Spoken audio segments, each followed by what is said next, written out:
네, 안녕하세요. 2020년 10월 9일, 10월 8일에 대한 그 마감 후 이야기를 해드려야 되는데요. 그것보다는 이제 큰 변동은 없었어요. 그래서 월요일 날 정리해드리는 게 나을 것 같고, 요즘에 시장 돌아가는 거에 대한 거를 이제 수급적인 측면에서, 그리고 굉장히 시장은 지금 급속도로 악화되고 있는데, 이거에 대해 한번 이제 기사를 보면서 쭉 정리를 간단하게 해보겠습니다. 뭐 이건 개인적으로 그냥 정리하는 거고요. 어쨌든 10월 중순 이후부터 11월은 더 안 좋을 상황이 계속 오고 있어요. 그러니까 개별 종목은 나름대로 시세를 줄 수 있지만 그 전체적인 장으로 봤을 때는 굉장히 좀 본격적으로 안 좋아지는 건 이제 11월부터 당연한 그렇게 될 수밖에 없는 상황이에요. 수급이 우선 꼬입니다. 수급이 꼬이는데 뭐 무슨 맨날 수선이 뭐 우주선을 개발하고 이게 뭐가 필요합니까? 주시장에서. 결국 매물을 부르는 그런 폭락 사태가 올 수도 있는 그런 여건을 지금 정부하고 또 경제 모든 주체들이 특히 증권사 부분이 지금 굉장히 문제가 심각해지고 있습니다. 그 한번 얘기를 간단하게 풀어볼게요. 그 이제 홍남기 그 재정기획 그 장관인가요?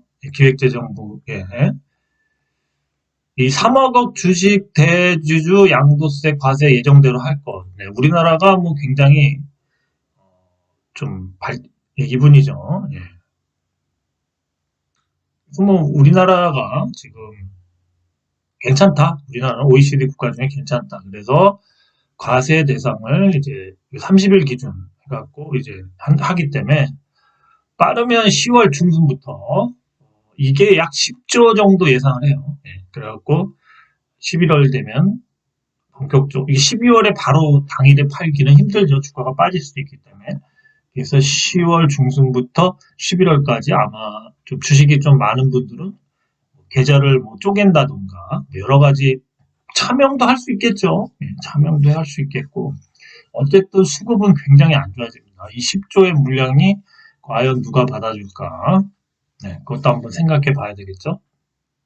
어쨌든 이거는 수급상에서 악재고 우리 이 저 홍남기 기획재정부 장관님께서 아주 현명하세요. 그래갖고 우리나라 경제 상황 좋다고 그러니까 믿어보죠. 예, 그렇습니다. 전형적인 이제 그 관리자, 회계를 관리만 하겠다. 뭐 이러한 그 저 뭐야 그 공무원 스타일이죠. 그래서 좀 요즘같이 이렇게 급변하는 시대에는 좀 제 개인적으로는 좀 안 맞는다. 근데 이제 문 대통령 같은 경우는 인맥 풀이 별로 없어서 아마 말기까지 그냥 끌고 갈 것 같아요. 네. 근데 그 안에 무슨 일이 있을지 조마조마하죠. 네. 다음 기사 한번 보겠습니다. 네. 강남 집값과 비슷한 맨하튼 집값이 제로금리 시대에 왜 안 오를까 해가지고 우리나라보다 더 좋죠. 강남보다도. 근데 이제 여기가 많이 떨어지고 있습니다. 금리가 이렇게 싼데 왜 부동산은 왜 안 오르냐. 이게 이제 코로나 때문이죠. 지금 뉴욕의 아파트 공실률이 4.33%로 사상 최고치입니다. 근데 강남은 계속 안 떨어진대요. 좀 그렇죠. 우리나라가 이제 뉴욕보다도 더 좋은 나라입니다. 강남이. 그런가 봐요. 코로나19 발생에 위험도가 높은 인구 밀집 지역 맨하튼을 떠나 쾌적한 교외로 삶의 보금자리를 옮기고 있다. 네, 도시 탈출. 도시 탈출이죠. 사람들이 많으니까 코로나 걸리니까 외곽은 데려오르고 중심부는 이제 계속 나온다. 68%나 시장에 나온 아파트 임대 물건이 무려 85%나 증가했고 또 임대되기 전에 다음 임대자를 못 구해서 빈집이 그냥 계속 늘어나고 있어요. 이거 근데 여러분들 요즘에 다니다 보면 빈 가게나 이런 거 많이 나오지 않나요? 나만 보나? 난 걸어 다니면서 보거든요. 근데 빈 상가가 계속 늘어요. 근데 뭐 우리나라는 뭐 끄떡없답니다. 그래서 뭐 임대료도 계속 떨어지고 있고 집값도 계속 떨어지고 있습니다. 그래서 이걸 뭐라고 그러냐면 맨하탄스라고 엑시소드인가요? 네, 그렇게 말하고 있습니다. 그래서 이렇게 보면 뉴욕, 샌프란시스코, 시애틀 등 주택 가격이 떨어지고 있다는 거죠. 계속. 이게 왜냐면 이제 원격 근무 때문에 그래요. 원격 근무. 굳이 뭐 도심에 복잡한 데서 코로나나 걸리면서 있는 것보다는 외곽으로 떠나서 예, 외곽으로 전통적인 대면 형태 근무에서 재택근무로 옮겨져. 특히 실리콘밸리 IT 기업도 재택근무에 앞장서고 있다. 뭐 요새 대형 회사들이 다 이렇게 하죠. 그래서 중심부의 집값은 계속 떨어지고 외곽이 비싸진다. 우리나라 같은 경우는 어떻게 되는 거죠? 강남이나 이런 그 서울 상업지구들이 거의 폭망을 하겠죠. 좀 있으면. 미국 이렇게 되는데 뭐 형님이 이렇게 되는데 아우가 뭐 무슨 뭐 통뼈도 아니고 어떻게 버텨요. 예, 이게 시간에 들어간 거죠. 예. 부동산 시장은 또 이렇습니다. 그 다음에 이제 최근에 나온 기사인데요. 대형 증권사 자본 규제 강화된다. 당국 BIS 비율 도입을 검토한다. BIS는 이제 자기 자본 비율이라고 해서 은행에서 쓰는 건데 이거를 이제 증권사에도 도입하겠다. 왜 도입할까요? 예, 증권사가 심각해요. 면피용입니다. 이거 거의. 증권사는 이제 앞으로 이제 뭐 자본 이제 이런 뭐랄까 그 시장 금융시장부터 이제 그런 이제 시장들이 이제 힘들어지면 증권사는 국가의 세금 없이 못 버틸 거예요. 그래서 세금 달라고 그럴 거고 거의 부도 그거를 못 견디는데 뭐 인수합병이나 부도 이런 식으로 갈 겁니다. 왜 그러냐면 초대형 IB 대상 자본 규제 강화로 금융위기 선제 방어. 근데 금융위기가 벌써 왔어요. 네, 그래서 선제 방어가 아니라 그냥 보여주기식. 한번 방어해봤다. 아, 근데 벌써 망했네. 뭐 이런 겁니다. 거의 지금 끝난 거예요. 게임은 끝났어요. IB, 이거 투자은행 성격으로 이제 외국 쫓아해갖고 막 여기저기 투자를 했는데, 지금 이제, 뭐냐면은, 초대형 IB 투자은행의 경우, 한 회사가 채무불이행, 디폴트, 그러니까 부도죠. 부도를 겪으면 그 증권사만의 문제가 아니라 전 금융권으로 영향이 확대될 수 있기 때문에 은행과 같은 고강도 재무 건전성 규제를 만들어 정기적으로 건전성을 강화하도록 유도하겠다. 근데 벌써 일을 다 저질렀어. PF 대출, 해외 투자 다 까먹고, 예? 그러니까 거기다가 또 자본금 없으면, 예? 영구채나, 예? 신자본증권이라고 해서, 부채, 돈을 빌린 건데 그걸 자기 자본이라고 웃기고, 아주 개판입니다, 지금. 그래갖고 지금 증권사는 깡통이에요. 예, 자기 자본이 파산, 전체로 확산하는 시스템 리스크가 있어 자기 자본을 더 규제하기 위해서 이제 은행이 이제 국제결제은행 BIS 자기 자본 비율과 같은 것을 도입할 것이라고 했다. 보시면 순자본 비율인 NCR이라는 게 있어요. NCR은 뭐냐면 당장 증권사가 채무불이행 파산 상황이 될 경우 동원할 수 있는 자본 규모 등 위기 대응 능력을 파악하는 지표랍니다. 근데 NCR로 안 돼요. 왜 그러냐면 이게 다 구라거든. 순자본이 여기에 그 한마디로 영구채나 그 신종 자본증권 같은 거로 자꾸 돈을 장기로 땡겨왔는데 그거를 자본으로 인정해준다 이거죠. 돈을 꼬았는데 이게 무슨 말도 안 되는 얘기죠. 그게 이제 회계제도가 그거 바뀌고 그걸 이제 부채로 인식하면 얘는 다 깡통이에요, 깡통. 남의 돈 빌려서 자기 돈 없이 장사하고 성과금을 또 엄청나게 뽑아먹어요. 예, 하여튼 되게 좋은 회사예요. 그리고 관두면 되잖아요, 그냥. 요즘에 아주 프리하게 뭐 부실 덩어리 있으면 관두면 돼요. 내가 그거 하다가. 예, 아주 좋은 나라예요. 그리고 딴 데 뭐 전문가가 되든 뭐 취직하면 되죠. 요런 지표인데 NCR로는 안 된다 이거죠. BIS 비율까지 은행처럼 도입하겠다는 얘기인데. 여기서 이제 보십시오. 지난 3월 신종 코로나 바이러스 감염증 확산으로 인해 미국 등 글로벌 증시가 폭락하자 이에 투자한 국내 증권사들은 대규모의 마진콜. 얘네가 그 뭐 ELS인가 뭐 하여튼 그런 거 파생상품에 했다가 지금 이 마진콜을 계속 겪었죠. 예. 돈을 채워야 돼요. 안 채우면 이 마진콜로 5조 원의 단기 자금이 필요해. 증권사들이 기업원 CP를 대량 매도 요거 때문에 이제 주가가 1,400까지 갔죠. 근데 요 금액이 한 5조 정도인가? 예, 마진콜 5조를 못 막아서 그랬던 겁니다. 5조. 근데 지금은 이거보다 몇 배는 높은 지금 그 위험이 도사리고 있어요. 그래서 얘네들이 쏟아부을지 않을까 조만간 증권사들이. 예.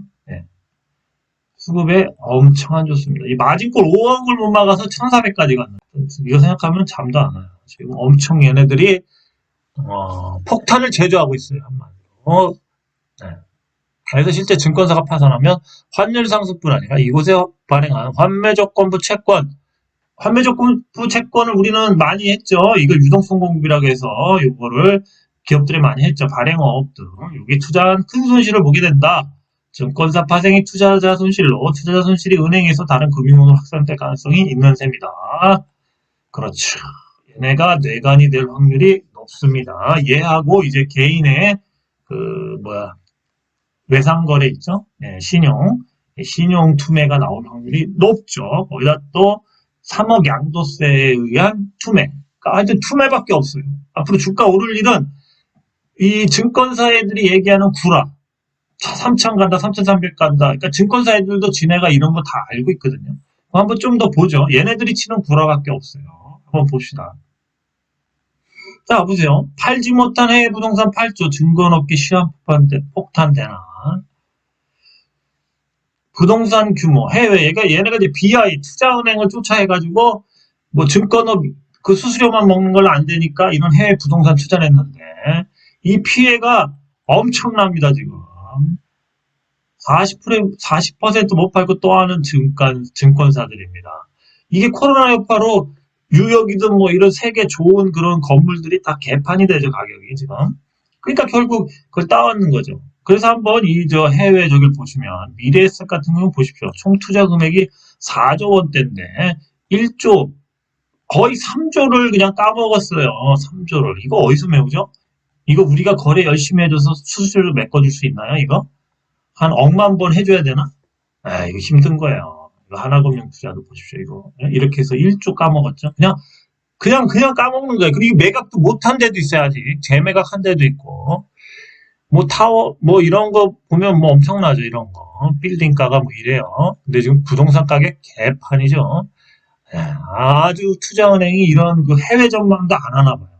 내가 이게 남의 돈이니까 그 신종자본증권이나 이런 연구체로다가 한마디로 뽑은 돈이 자본이 되니까 부채가 어느 순간 자본금이 되는 그런 마술을 부려요. 그러다 보니까 그 돈으로 그냥 막 투자하는 거지. 이게 개념 있는 투자냐고 이게. 내가 해도 이거보다 잘하겠다. 아유. 그래서 결국 이런 부분들이 부실을 숨기고 있는 거예요. 그러니까 이제 지금 언론이나 뭐 이런 데 나와서 떠드는 증권사 관련자들이나 뭐 프로들은 거진 이제 뭐냐면은 이런 거 다 알고 있지만 망할 때까지는 구라를 치자. 왜? 개미들을 붙들어매자. 이거예요, 이거. 이거밖에 없어요. 이렇게 부실이 많은데 걔네들이 나와서 한마디로 그래 제가 저번에 얘기했죠. 생선 장사한테 가고 이 생선이 싱싱합니까? 물어보면 이거 썩었으니까 먹지 마. 그럴 사람이 없다는 거죠. 얘네는 결국 얘네 그 증권사는 생선 장사라는 거예요. 증권사는 생선 장사. 얘네들한테 가서 주시장 나빠질까요? 폭락할까요? 그러면 무슨 폭락을 해요? 지금 우리나라 잘 나갑니다. 잘 나가죠. 네. 그래서 이 구라에 당할 사람들은 당하시라 이거죠. 지금은 이 리스크 관리가 엄청 대두돼요. 엄청납니다, 이거. 그래서 지금 이런 부실을 계속 숨기고 있어요. 지금 부동산 PF 대출도 지금 터지기 일부 직전이죠. 분양 안 되고 난리예요, 지금. 할인 분양 나온다는 말도 있어요. 얘네가 이거 다 수수료 좋다고 이거 해주고 지금, 지금 계속 이게 이제 얘네들이 못하니까 어디서 해줘요? 보험업계에서 해주죠. 보험업계는 왜 해줘요? 보험업계는 2년 후에 이런 잣대, 한마디로 규제를 강화하죠. 예? 긱스 같은 걸 아마 2년 정도 유예를 했기 때문에 이때까지만 해먹자 이거야. 지금은 얘네들이 모두 그냥 해먹자 이거야. 난 관두면 돼. 그때까지 월급이나 뭐 나중에 상여금부터 퇴직금으로 또 뭐 몇 억씩 챙겨가면 되잖아. 지사장이라고. 그래서 지금 그런 식으로 빼먹고 한마디로 속빈 강정이에요. 지금. 증권사부터 다. 예. 그럼 얘네들이 원하는 건 기금이 세금. 세금을 해라. 금융시장 불안해지면 니네 어떻게 할래? 세금 줘라. 이제 아까 남기영하고 우리 문재인 대통령께서 알았다. 세금을 어떻게든 뭐 양도세를 뭐 더 받든해서 해주겠다. 뭐 이런 판이라고. 이게 너무 웃기지 않아요? 그래서 빨리는 사람은 이 월급쟁이들과 이런 어쩔 수 없이 이런 금융투자, 나름대로 선진기법, 가치투자가 되겠냐 이거지. 다 빵꾸나 있는데. 한번 보죠. 그럼 개인들은 어떠냐 이거지. 조정장 울리, 경고음 울리는 레버리지 투자, 뛰어드는 개미. 개인이 국내에서는 2배, 해외에서 3배로. 해외에서도 또 우리가 또 용감하게 또 동학개미에서 뭐 해외 뭐 애플이니 테슬라니 막 사주죠. 물린 애들 많죠 이제. 비툰으로 본격 조정된 변동성 키워 이달 반대 매매 하루 평균 184억 최대. 전문가 여건 불확성 투자 주의예요. 그 다음에 이제 1일 미수금 및 반대 매매 금액을 보시면 미수금이 커질수록 미수금이 커질수록 반대 매매 금액도 커진다는 거죠. 계속 커지고 있습니다. 이게 주가가 여기서 이 정도인데 만약 2000포인트 근처만 투매가 투매를 부른다. 투매가 투매를 불러요. 네. 그러면서 좀 신용 정리를 10월에 하세요. 신용 정리 안 하시면 골로 가고 주식 못해요. 재산 다 날립니다. 신용 정리하십시오. 반대매매 어쩌나 비투개미들 좌불안성 뭐 이런 내용들이 나옵니다. 글로벌 증시 사면 초과 지금은 좀 잠깐 올라와서 괜찮죠. 다시 빠질 거라는 거죠. 비트를 활용해 공격적 투자를 했는데 코스피가 올해 고점 뭐 이렇게 좀 빠지니까 그때 그냥 아주 반대매매를 걱정할 처지가 됐다. 근데 뭐가 문제냐면 증권사 신용거래자뿐만 아니라 이 사람들이 또 은행 신용대출 마이너스 통장 뭐 있습니까 또 그 상호저축이나 이런 은행, 저축은행들에는 더 레버리지를 많이 주죠. 레버리지를 활용한 투자자가 급증한 만큼 증시 하락이 되면 깡통을 모면하는 손절매가 나오며 증시 하락을 더 부추기는 악순환 가능성이 예상된다. 이게 이제 투매가 투매를 부른다. 그런 거죠. 그래서 지금 보시면은 여기 보시면 이제 삼거래일제 투자자가 돈을 갚지 않으면 이런 거 이제 미수거래겠죠. 강제로 주식을 받는.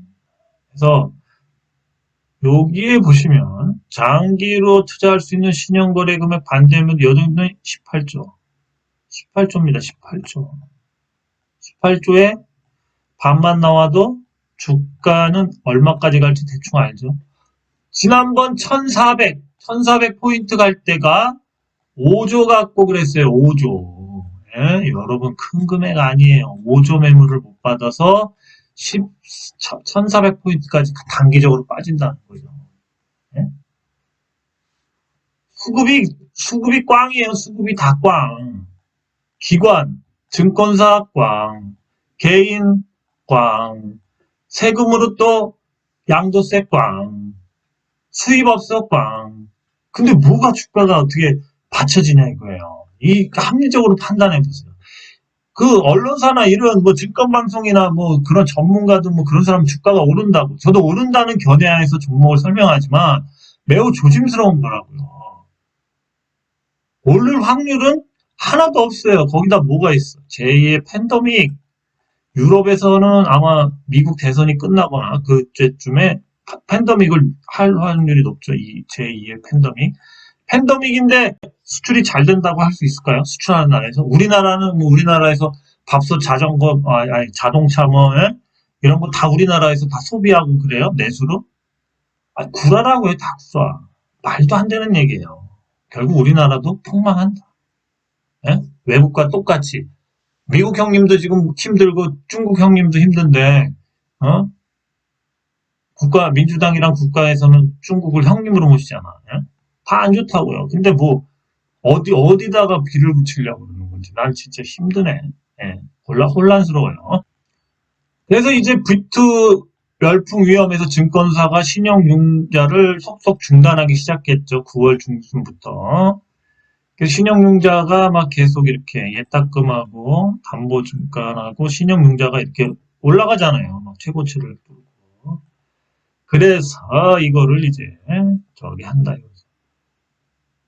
저기 규제를 한다. 이제 부랴부랴 불을 끄는 거죠. 그래서 이제 여기 보시면은 신용융자 받는 게 뭐 센트리온을 많이 하네. 그 센트리온이 못 가겠지. 시젠, 셀트리온, 삼성전자 뭐 유명한 회사들이네요. 네, 다 그렇답니다.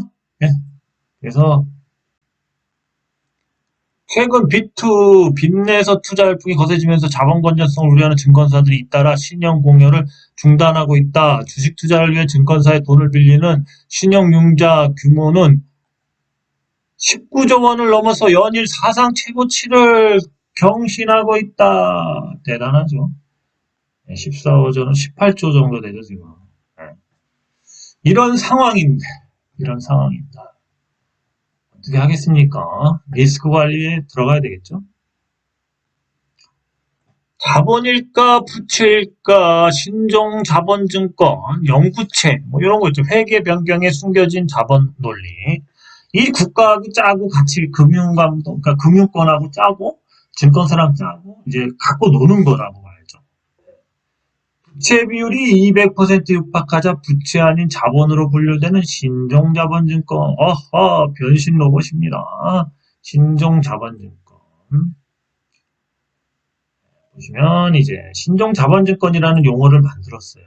그래갖고 맨 처음에는 뭐냐면요. 신종자본증권을 이제 증권사에서 주로 이렇게 해갖고 얘네가 짱구를 굴려갖고 자금 조달을 하는 수단으로 이용해 왔다. 근데 이제 여기 이제 비금융권 또 비금융권 신종자본을 발생하는 추세이다. 그래서 요거를 어디서 하냐 지금 요게 이제 옛날 자료인데 지금은 더 심각해요. 신종자본증권 발행하는데 자연스럽게 엄청나게 많습니다. CJ가 발행을 했습니다. 그 다음에 이제 CJ를 보고 따라했죠. 여러 회사들이. 그래서 이제 부채 비율이 높은 이런 CJ 같은 경우 이렇게 높으니까 이걸 해서 부채 비율이 낮아지겠죠. 대출을 한 거를 자본으로 바꿔치기 한다. 아, 멋지죠.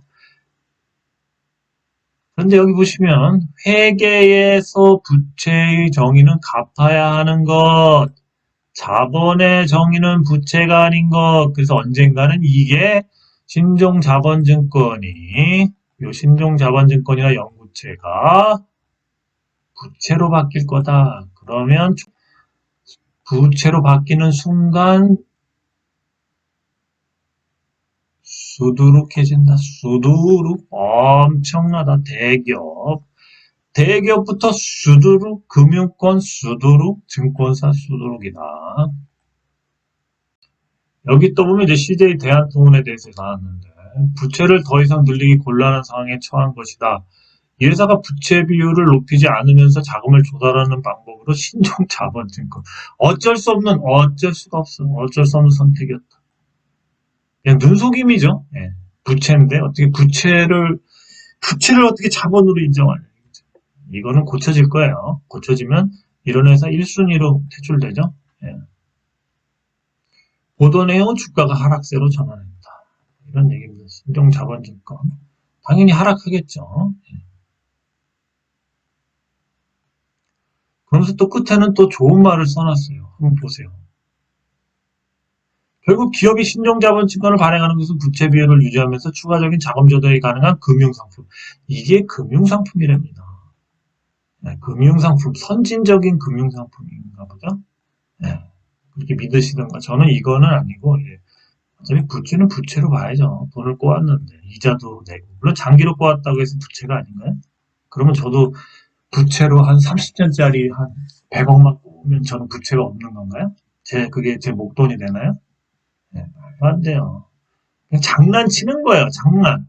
잘 모르는 사람들한테 장난치는 거고, 사기판을 만들어서 재경부하고, 예, 국가 주도하에 금융기관과 해가지고 이제 짜고서 이제 이렇게 시장을 혼란스럽게 만드는 거죠. 내가 생각했을 때 이건 부채인데.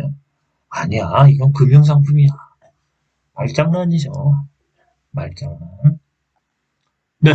그래서 생각을 정리해보면요. 이 증권사가 부실을 터뜨릴 확률이 높아졌어요. PF 대출 부실이 이제 분양이 안 되고 잔금을 이제 납부를 안 하면서 이게 터질 것 같고요. 이거하고 또 뭐가 있죠?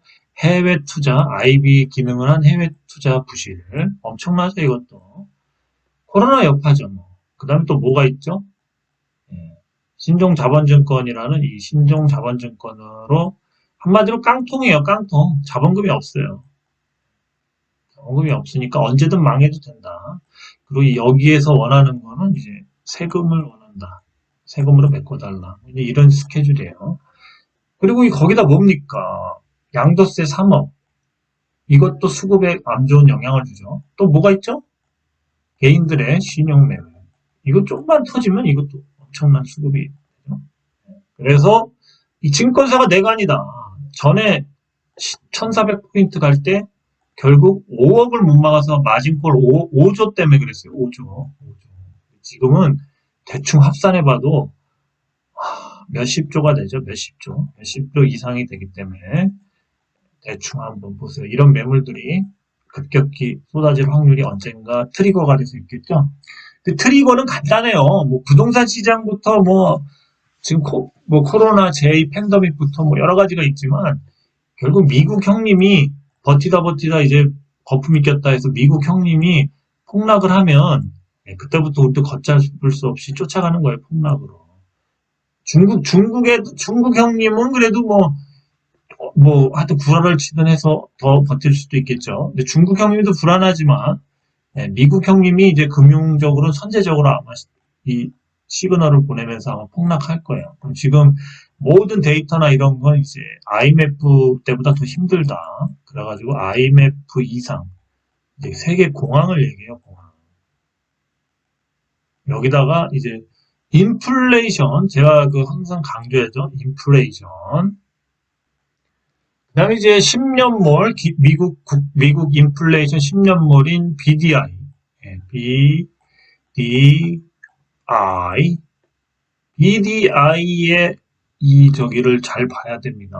이게 이제 2%가 넘어서 3%대에 육박하기 시작하면 이거를 연준에서도 간과할 수 없는 상황이 오는데 이 인플레이션을 잡으려면 이게 여기 금리를 3%로 올려서 바로 잡히는 게 아니라 이 인플레이션이 막 3에서 여기서부터 가속도가 붙거든요. 그래서 선제적 대응을 안 하면 막 4%, 5% 막 계속 뛰어오른다는 거죠, 이게. 계속 뛰어오르면 그거랑 맞춰서 이 금리 역시도 계속 맞추면서 이게 3개월도 힘들죠. 최소한 6개월에서 길게는 1년 이상, 1년 이상의 기간이 필요하게 되면서 회사채 시장까지 다 망하면서 이제 그러는 거죠. 그러니까 이 인플레이션이 BDI가 이렇게 올라가면은 그냥 금리 한 달 딱 3% 올려서 막는 게 아니라 계속 쫓아가면서 막아줘야 돼요. 그래서 적어도 6개월도 힘들죠. 한 1년 이상은 잡아야 돼요. 계속 쫓아가다 보면 옛날에 미국 같은 경우도 20%대까지 쫓아 올라간 적이 있어요. 인플레이션을 경험한 나라입니다. 어떻게 할 겁니까? 이 인플레이션은 3% 올랐다고 금리 3% 오르면 바로 잡히나요? 아니라는 거예요. 이것도 계속 쫓아 올라가 주면서 최소 6개월도 힘들죠. 1년 이상 그래야지 겨우 잠잠해지면서 이제 유동성이 흡수되면서 이렇게 꺾일 수가 있다는 거죠. 네? 저부터도 그렇고 주가가 조금 반등하고 오르니까 다 이 착각에 빠지는 겁니다. 착각. 그렇지만 착각에 빠지는 건데 변한 건 없어요. 부실은 더 커졌어요. 변한 거는 없어요. 부실은 더 커졌습니다. 그래서 11월 후반기에 뭔가 큰 얘기도 하는 사람도 있지만 저는 어쨌든 여러분들이 주식 투자를 한다면 신용을 줄이시고 신용은 줄이던가 없애세요. 그리고 현금 확보를 하세요. 현금은 재량껏 하십시오. 저는 지금 이번 달 50%를 예상하는데 11월에 봐서 최소 70% 이상으로 늘릴 생각까지 지금 계획이 바뀌었습니다. 이거 계속 올라갈 것 같아요. 왜냐면 솔직히 말하면 이 상황은 굉장히 급박하게 지금 2차 팬데믹만 나와도 지금 한번 출렁일 거예요. 상황은 급박하다. 상황은 급박하다. 상황은 급박하게 우리가 자고 있는 때도 급박하게 흐르고 있다. 이게 이제 언젠가는 반영이 되는데 주가가 많이 오른 주식들은 이제 떨어질 확률이 높다는 거죠. 떨어질 확률이 높겠죠? 그래서 되려 주가가 안 오른 개별주에 숨어 있는 건데 그것도 주가 폭락하면 다 의미 없습니다. 폭락하면 의미 없어요. 그래서 한번 얘기해 본 겁니다. 한번 제가 이렇게 기사들 쭉 보신 거 보고 판단을 해보세요. 너무 부정적인 얘기만 했다고 하지 마시고 저는 그래도 리스크 관리를 해야 된다. 그래서 이제 위험 요소에 대한 얘기도 해드릴 거고 증권사가 너무 심각하다 이거죠. 증권사가 너무 심각해요. 증권사가 핵으로 떴어요. 핵. 수급도 안 좋고 부동산 폭락이야 뭐 여러 가지 막 말들이 많죠. 그거를 떠나서 수급적으로도 엄청나게 안 좋아지고 있습니다. 뭐 여기까지 얘기하고 뭐 아이 그냥 흘려버릴 분은 흘려 들으시고 저는 저 나름대로 대책을 강구하겠습니다. 어쨌든 이 사기판에서 너무 그 사람들 말을 듣지 마십시오. 제 말도 아닌 것 같으면 듣지 마시고요. 본인만 믿으세요. 예. 그리고 또 하나 참고적으로 종목 하나만 보겠습니다. 네, 이게 까뮤 ENC라는 그 건설회사인데요. 어제도 많이 갔죠? 안철수 관련주이기도 하고 또 회사를 팔아서 140억이라는 유보금이 생겼죠. 그리고 이제 이 회사가 사업성도 굉장히 좋아집니다. 이 PC공법이라는 얘기가 나오죠. PC공법. 이 PC공법이 뭐냐면 지금 우리나라에는 지금 공법이 두 가지가 있어요. 뭐가 있냐면은 이 RC공법하고 PC공법. 이 RC공법은요, 한마디로 말해서 저거예요. 세멘트를 이렇게 들이부어가지고, 그렇게 해서 이제 집을 짓는 거고, 뭐, 거푸집도 이렇게 막 세워서 거기다 갖다가 들이붙여, 이렇게. 그게 이제 RC공법이고, PC공법은 공장에서 이렇게, 한마디로 이렇게 벽을 붙여갖고, 이거를 이제 갖다가 이렇게 조립하는 거예요. 레고처럼 이렇게. 조립하는 거, 볼트나 뭐 이런 걸로 해서 이렇게 조립하는 방식인데, 이 PC공법의 장단점인데 이게 되게 튼튼하고, 또 건축비도 싸고, 또 부수도 간편하고, 그리고 또 우선은 제일 그 공기가 짧다는 거죠. 레고 맞추듯이 이렇게 맞추면 되니까. 그래서 PC공법이 이제 선진국이나 이런 데는 지금 한 40% 정도, 건설업계에서 40% 정도를 지금 한답니다. 40% 이상. 우리나라는 지금 뭐 한 2, 3%나 되나? 엄청 미비하대요. 그래서 이 시장이 RC 시장이 PC 시장으로 바뀐다 이거죠. 얘가 떠오른다 이거죠. 그래서 까뮤 ENC가 아무래도 그런 긍정적인 영향도 있습니다. 그리고 그래서 이 RC 산업에 의해서 죽는 사업이 뭐가 있냐면 레미콘 업체 있죠. 그 세멘트 이렇게 막 돌아가는 차에서 이렇게 갖다 붓는 거. 레미콘이 완전히 죽어버린다고 그러더라고요. 거의 많이 정리된대요. 그 대신 이제 이 PC 공법을 하려면은 이 큰 타워 크레이닝 같은 거 있죠. 이렇게 돼서 뭐 이렇게 돼갖고 이렇게 날르는 거 있죠.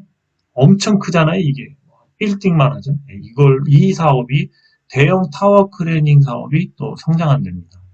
이걸 이제 한마디로 찝어갖고 이렇게 쭉 옮겨갖고 이렇게 갖다가 붙여야 되잖아요. 이런 식으로 붙이려면 대형 타워 크레이닝이 필요하다 이거죠. 건설업에 또 그런 또 변화가 있네요. 그럼 한번 간단히 정리를 해드릴게요. 여기 보시면 이제 RC 구조가 있습니다. 일반적인 철근 콘크리트 구조예요. 뭐 그래서 철근과 콘크리트 일체식 구조, 내구조 뭐 이렇게 됩니다. 내진적 설계가 자유롭다. 단점은 이제 시공이 복잡하다. 막 이런 거 거푸집부터 뭐 이런 거 막 해야 되잖아요. 공기가 길다. 균열이 발생하기 쉽다. 뭐 이런 내용이 있고요.